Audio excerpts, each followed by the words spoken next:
Welcome दोस्तों, ये आपका इक्विवेलेंट मास का दूसरा लेक्चर है। इक्विवेलेंट वेट का दूसरा लेक्चर देख रहे हैं हम। इक्विवेलेंट वेट का दूसरा लेक्चर, लेक्चर नंबर 2। बच्चों, मैंने पिछली क्लास में आपको पिछले लेक्चर में इस बात को बताया था कि इक्विवेलेंट मास रिएक्शन डिपेंडेंट है। अगर आपको रिएक्शन नहीं पता है तो आप इक्विवेलेंट मास को कुछ भी नहीं कर सकते। ये रिएक्शन डिपेंडेंट है, रिएक्शन पर डिपेंड करता है।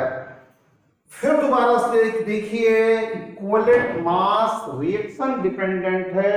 पिछले लेक्चर में, लेक्चर नंबर 1 में मैंने इसे प्रूफ किया था कि इक्विवेलेंट मास रिएक्शन डिपेंडेंट है। तो आपको, because the equivalent mass is reaction dependent, equivalent mass reaction dependent है, इसीलिए आपको रिएक्शन के बारे में सोचना शुरू करना चाहिए। जो रिएक्शन है बच्चों, ये दो टाइप की रिएक्शंस होती हैं। एक रिएक्शन होती है सिंपल रिएक्शन, एक को हम कहते हैं सिंपल रिएक्शंस, और एक रिएक्शन को हम कहते हैं रेडॉक्स रिएक्शन। आप इसको अपने दिमाग में अच्छी तरह से भरो कि जो रिएक्शंस होती हैं दो टाइप की होती हैं, एक सिंपल रिएक्शंस और एक होती है रेडॉक्स रिएक्शंस। जो सिंपल रिएक्शंस होती हैं बच्चों, उनकी क्या पहचान है? सिंपल रिएक्शन को आप कैसे पहचानेंगे? उनकी क्या डेफिनेशन है?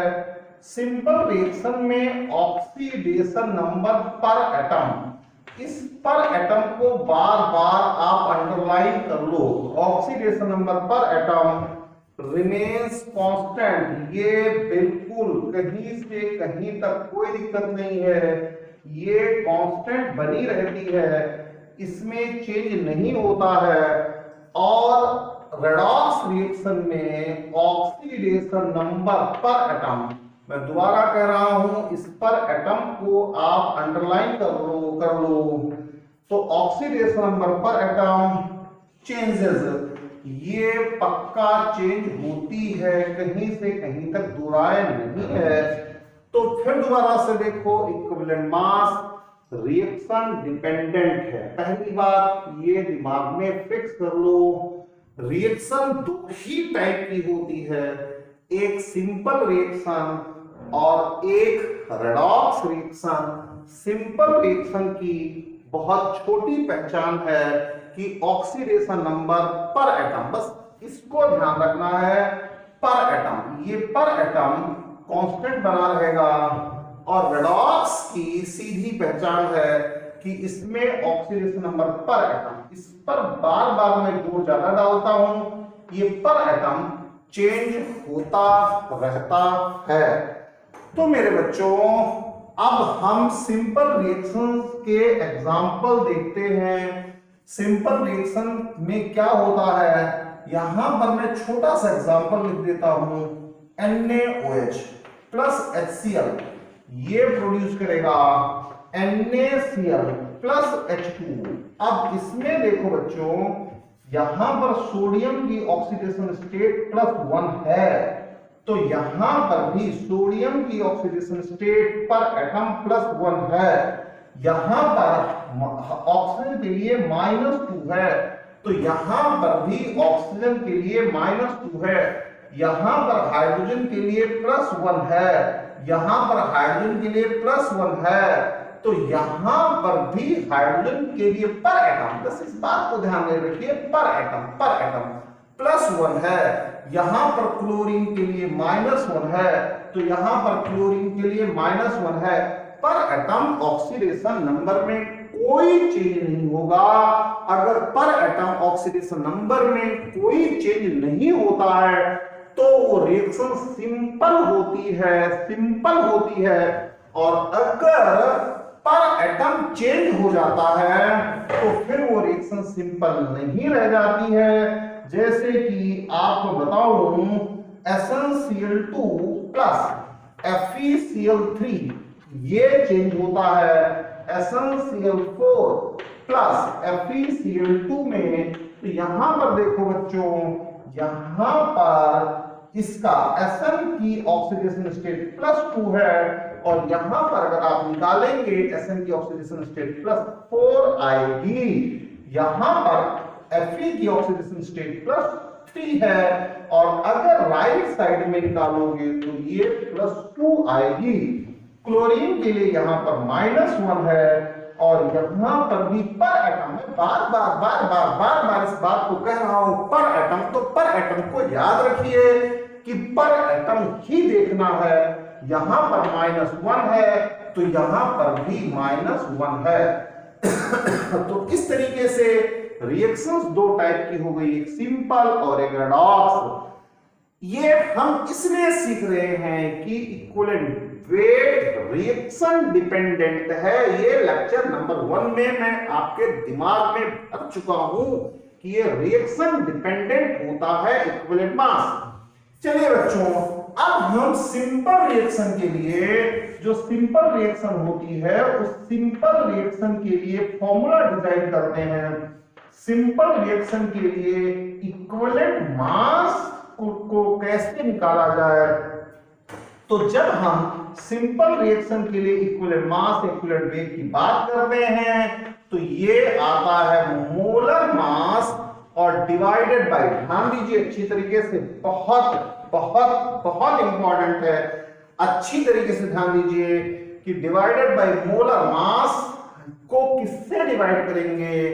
ये है entire valency, entire valency, entire valency of replaceable, बहुत इंपॉर्टेंट है, रिप्लेसेबल क्या, कैटायंस और एनायंस, रिप्लेसेबल कैटायंस और एनायंस, जितने कैटायंस या एनायंस रिप्लेसेबल हैं उससे आप डिवाइड करेंगे क्या, मोलर मास को, entire valency of replaceable cations और एनायंस से डिवाइड करेंगे, किसे, मोलर मास को। लेकिन यहां रिप्लेसेबल को याद रखना है, रिप्लेसेबल कह दो चाहे आप रिएक्टिव कह दो, जो भी कुछ कहना है, लेकिन इस बात को याद रखना है कि रिएक्शन जरूर देखनी आपको आनी चाहिए। तो चलिए बच्चों, इसके बेस पर हम अच्छी तरीके से देखने की कोशिश करते हैं। चलिए मान लो मैं आपको लेकर के चलता हूं, चलिए पहले आयंस की बात कर लेते हैं, केवल आयंस की। तो इसमें हम क्या क्या डिस्कस करेंगे, सिंपल में हम आयंस डिस्कस करेंगे, सिंपल में हम एसिड्स डिस्कस करेंगे, सिंपल में हम बेसेस डिस्कस करेंगे, और सिंपल में हम सॉल्ट्स डिस्कस करेंगे, सिंपल में हम ऑक्साइड्स भी डिस्कस कर सकते हैं, ऑक्साइड्स। और ये ऑक्साइड्स बेसिकली जिन्हें हम यहां पर डिस्कस करेंगे ये एसिडिक ऑक्साइड्स होंगे, एसिडिक ऑक्साइड्स और बेसिक ऑक्साइड्स, ये दो हमें लेना चाहिए जो यहां पर डिस्कस करना है। फिर दोबारा देखिए, equivalent mass, molar mass divided by entire valency of replaceable cations और एनायंस। अब इस सिंपल रिएक्शन में हम किन किन चीजों को कवर करेंगे, हम आयंस को कवर करेंगे, हम एसिड्स को कवर करेंगे, बेसिस को कवर करेंगे, सॉल्ट्स को कवर करेंगे, ऑक्साइड्स को कवर करेंगे। ऑक्साइड्स एसिडिक और बेसिक दोनों ही टाइप के ऑक्साइड्स को हम कवर करेंगे। सबसे पहले आयंस, जिनकी oxidation state through out the reaction, अगर कोई रिएक्शन हो रही है तो चेंज नहीं होती है, अगर चेंज नहीं होती तभी तो वो सिंपल रिएक्शन होगा, अदरवाइज सिंपल रिएक्शन हो नहीं सकता। तो चलिए आपको मैं कुछ छोटे से आयंस को डिस्कस करता हूं, प्योर आयंस, कैटायंस हो चाहे वो एनायंस हो। तो आप सबसे पहले देखो कैटायंस के लिए Al+3, तो Al+3 को देखो तो यहां पर इसकी टोटल वैलेंसी 3 दिख रही है। और भाई साहब आपको मानना पड़ेगा कि Al पूरा एक ही है, तो एक तो रिएक्शन में एटलीस्ट पार्टिसिपेट करेगा ही करेगा। तो यहां पर equivalent weight of air plus 3, ये इसका मोलर मास 27 डिवाइडेड बाय इसकी टोटल वैलेंसी 3 है, ये 9 आ जाएगी। और थोड़ा सा चल करके डिस्कस करते हैं। कंसीडर करो कि SO4 -2 है, SO4 -2,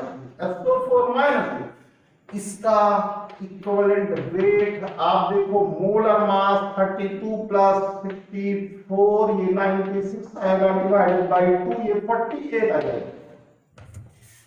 एक बात आप लोगों को अपने दिमाग में और भी रखनी है, ये बिल्कुल अच्छी तरह से रखनी है, पॉइंट टू रिमेंबर, बिल्कुल याद कर लो, आपके दिमाग में याद होना चाहिए, बैठा होना चाहिए। क्या? अब जब तक कि कोई प्रॉपर इंफॉर्मेशन नहीं है, अनटिल अदरवाइज मेंशन, जब तक कि कुछ गिवन नहीं है, until otherwise mention in the question, जब तक कि क्वेश्चन में मेंशन नहीं है, assume that all ions are active और reactive, सारे ions एक्टिव और रिएक्टिव हैं, और आप कह दो रिप्लेसेबल हैं। यहां पर जहां पर हमने रिप्लेसेबल यहां भी लिखा था, वहां पर हम चाहते तो एक्टिव या फिर रिएक्टिव लिख सकते थे, ऐसी कोई दिक्कत नहीं है। तो जब तक कि क्वेश्चन में मेंशन ना हो, तब तक आपको इस बात को एज्यूम करके चलना है, या आपको मानना है कि हाँ क्वेश्चन चाहता है, क्वेश्चन कहता है कि सारे के सारे आयंस एक्टिव या फिर रिएक्टिव हैं। तो आयंस में बच्चों सीधी छोटी बात है दोस्तों, छोटी बात है आयंस के लिए भैया, 3 इसकी वैलेंसी 3 है, 3 से डिवाइड कर दिया, इसकी वैलेंसी 2 दिख रही है, 2 से डिवाइड कर दिया।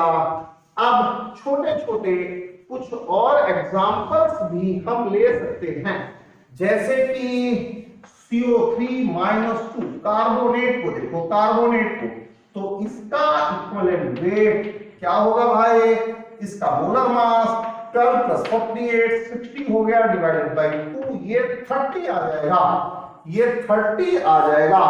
तो ठीक है, आयंस के लिए छोटी छोटी चीजें हमने डिस्कस कर ली। अब मुद्दा चलता है एसिड्स के लिए, मुद्दा मैटर आता है एसिड्स के लिए। चलो मैं आपको एसिड्स पर लेकर के चलता हूं और इस बात को समझाता हूं कि एसिड का इक्विवेलेंट वेट कैसे निकले। हालांकि मैंने आपको पहले ही अच्छी तरीके से बता दिया है कि जो सिंपल रिएक्शंस हैं, उन सिंपल रिएक्शंस में entire valency of active, reactive और रिप्लेसेबल कैटायंस और एनायंस को देखना पड़ेगा। तो चलिए बच्चों, मैं आपको सबसे पहले एसिड्स पर लेकर के चलता हूं। तो आप एसिड्स की बात करो, एसिड्स की मैंने पहले भी लेक्चर नंबर 1 में भी एसिड की बात करी थी, यहां पर भी हम एसिड की बात करते हैं। जैसे कि NaOH को ही ले लो, NaOH प्लस H2SO4 ले लो, और ये प्रोड्यूस करता है NaHSO4 प्लस H2O। दूसरी रिएक्शन भी ले लेते, मान लो कोई है जो इस रिएक्शन को कराता है, वो उसे इस तरह से रिजल्ट मिलते हैं।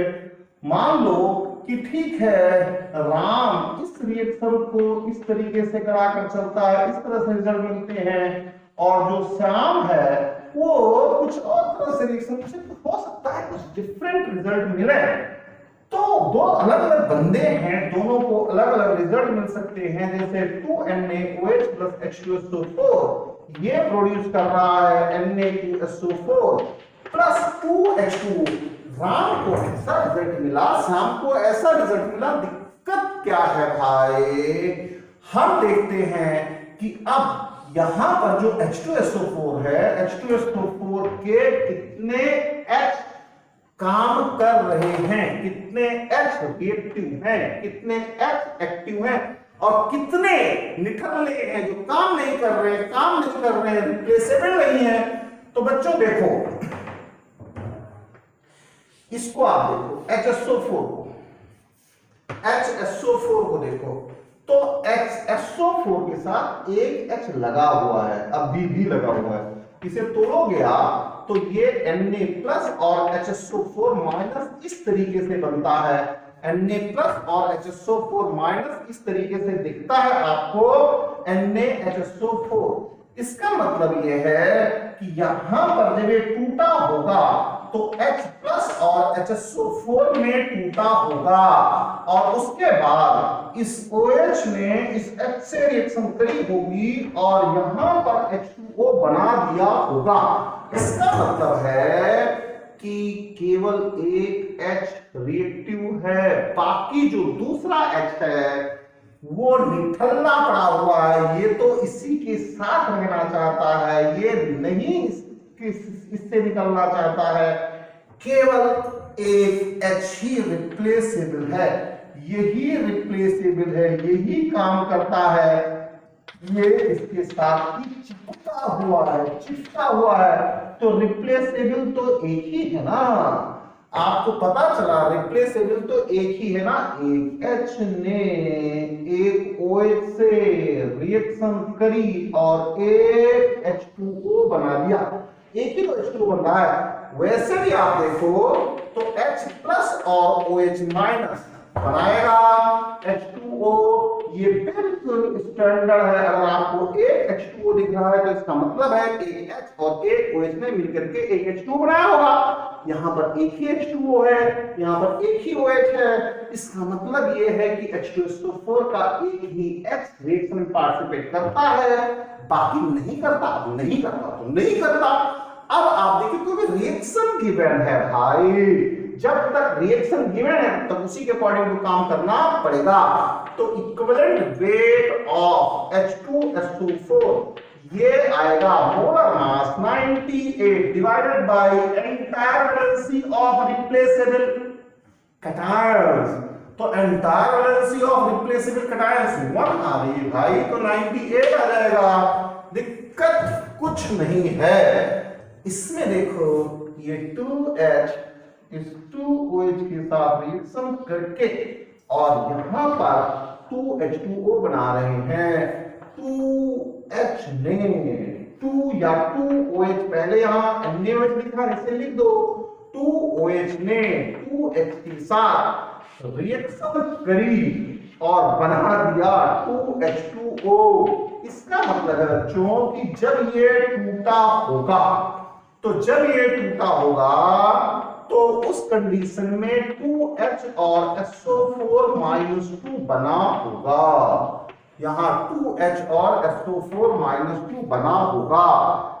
इसका मतलब है कि यहां पर जितने हाइड्रोजन हैं वो सारे ही एक्टिव हैं। जब श्याम था तो जितने हाइड्रोजन H2SO4 के थे वो सारे के सारे एक्टिव हो गए। जब राम था तब जितने हाइड्रोजन थे उसमें से केवल एक ही एक्टिव हुआ, एक ही रिएक्टिव हुआ। आपको करना क्या है, आपको एंटायर वैलेंसी ऑफ रिएक्टिव और एक्टिव कैटायन लेना है या एनायन लेना है। तो भाई साहब यहां पर इक्विवेलेंट वेट ऑफ H2SO4 यहां पर 98 डिवाइडेड बाय, अरे यार इसकी सारी वैलेंसी ले लो तो 2 ही तो आएगा, ये 49 आ जाएगा, जहां कोई भी प्रॉब्लम कोई भी दिक्कत नहीं है। फिर दोबारा से सुनिए, H2SO4 का इक्विवेलेंट मास रिएक्शन डिपेंडेंट है। इस पर्टिकुलर रिएक्शन में इसका इक्विवेलेंट मास 98 आ रहा है। इसके नीचे जो रिएक्शन है इसमें इसका इक्विवेलेंट मास 49 आ रहा है। यहां पर इसके दोनों H रिएक्टिव हैं तो इसीलिए इसकी एंटायर वैलेंसी 2 हो गई। यहां पर बाई चांस यहां पर एक ही H रिएक्टिव है, इसीलिए यहां पर 1 से डिवाइड करना पड़ा। अब बच्चों जो एसिड है, एसिड में जो रिप्लेसेबल H आयंस होते हैं उन्हें बेसिसिटी कहा जाता है। जो number of replaceable H ions होते हैं उन्हें बेसिसिटी कहा जाता है। जो number of replaceable H ions होते हैं उन्हें बेसिसिटी कहा जाता है। एसिड के केस में number of replaceable H ions, इनको हम बेसिसिटी कहते हैं। बेसिसिटी यानी कि बेस को मारने की ताकत। इसका मतलब है स्ट्रेंथ और पावर, स्ट्रेंथ और पावर ऑफ एसिड, स्ट्रेंथ और power of acid to kill base को किल करने की ताकत जो है वो बेसिसिटी ऑफ एसिड है। बेसिसिटी ऑफ एसिड है। बेस को किल करने की ताकत, एसिड की वो ताकत जिससे वो बेस को किल करता है उसे बेसिसिटी कहते हैं। किसकी? एसिड की। अब जरा देखो H2SO4 जब कुछ इस तरीके से टूटता है H प्लस और HSO4 माइनस में, तब इसकी basicity of H2SO4 in this reaction is equal to 1। जब H2SO4 कुछ इस तरीके से टूटता है 2H प्लस SO4 माइनस 2, तो इस कंडीशन में बेसिसिटी ऑफ H2SO4 जो आती है वो 2 आती है। तो एक नई चीज जनरेट कर लो। पहले तो आपने लिखा था number of entire valency of replaceable cations और एनायंस। आप छोटी सी बात को यहां पर डेवलप कर लो कि ठीक है भाई, number of replaceable H ions या फिर बेसिसिटी, इसको आप इस तरीके से कर सकते हैं। मैं इसे रब करके और नया फॉर्मूला लिख रहा हूं। आप देखो, आपको मैंने बताया था सिंपल रिएक्शन के लिए, जब सिंपल रिएक्शन होती है तो इक्विवेलेंट वेट होता है वो molar mass divided by entire valency of replaceable क्या कैटायन और एनायन होता है। ठीक है भाई। अब इस सिंपल रिएक्शन में एक चीज है एसिड। एसिड के लिए क्या होगा, तो अभी हमने इस बात को रिसर्च किया है कि इक्विवेलेंट वेट ऑफ एसिड की जब बात आती है तो मोलर मास तो ठीक है, और जहां पर entire valency of replaceable cation और एनायन है वहां पर आप चाहो तो यहां लिख सकते हो number of replaceable H plus ions, और आप चाहो तो यहां पर कुछ इस तरीके से भी बात कर सकते हो। अरे यार, number of replaceable H ions को ही बेसिसिटी ऑफ एसिड कहा जाता है। एसिड की वो ताकत जिससे वो बेस को किल करता है एसिडिटी है, सॉरी बेसिसिटी ऑफ एसिड है। तो बेसिसिटी ऑफ एसिड कह दो। इसी के बेस पर मोनोबेसिक, डाइबेसिक, ट्राइबेसिक एसिड्स आए हैं। तो अब चलिए मैं कुछ एग्जांपल्स आपको और कराता हूं और अच्छी तरीके से समझाता हूं। कुछ एग्जांपल्स मैं आपको और करा देता हूं। जैसे बच्चों H3PO4 और H3PO4 कंसीडर करो कि H3PO4 कहीं किसी कंडीशन में H+ और H2PO4 माइनस में टूटा है, तो यही H3PO4 कहीं पर 2H+ और HPO4 -1 में टूटा है, और कहीं यही 3H+ और PO4 -3 में टूटा है। कहीं ऐसा कहीं ऐसा कहीं ऐसा। कंसीडर करो कि ये रिएक्शन राम करा रहे थे, ये रिएक्शन श्याम करा रहे थे, और ये रिएक्शन मान लो राधा करा रही थी। तो राम ने देखा, राम की पर्टिकुलर रिएक्शन में H3PO4 केवल एक H निकालता है, श्याम की पर्टिकुलर रिएक्शन में H3PO4 दो H निकालता है, राधा की रिएक्शन में H3PO4 तीनों H निकाल देता है, तीनों H प्रोवाइड करा देता है। तो इस कंडीशन में आप देखो तो इक्विवेलेंट वेट ऑफ H3PO4 इसका मोलर मास और डिवाइडेड बाय 1 आएगा। मोलर मास निकालोगे 98/1 आएगा। इस केस में बच्चों इक्विवेलेंट मास ऑफ H3PO4 आप कह सकते हो मोलर मास डिवाइडेड बाय 2 आएगा, 98 डिवाइडेड बाय 2 49 आ जाएगा। और इस केस में इक्विवेलेंट मास ऑफ H3PO4 इस केस में बच्चों मोलर मास डिवाइडेड बाय 3 आएगा, 98 डिवाइडेड बाय 3 आएगा।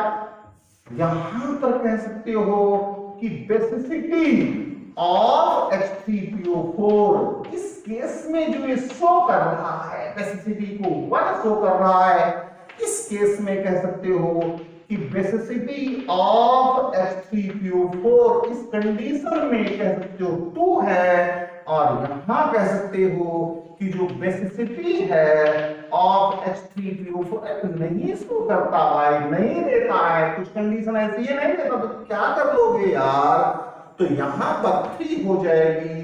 तो दोस्तों बहुत छोटी बात है, ये बेसिसिटी टर्म बच्चे को डराती है, बच्चे को परेशान करती है। यार एसिड के लिए बेसिसिटी, अरे भाई एसिड की वो ताकत जो कि बेस को मारती है, बेस को किल करती है, उस ताकत का नाम एसिड की बेसिसिटी है। Thank you very much, thanks a lot. अगले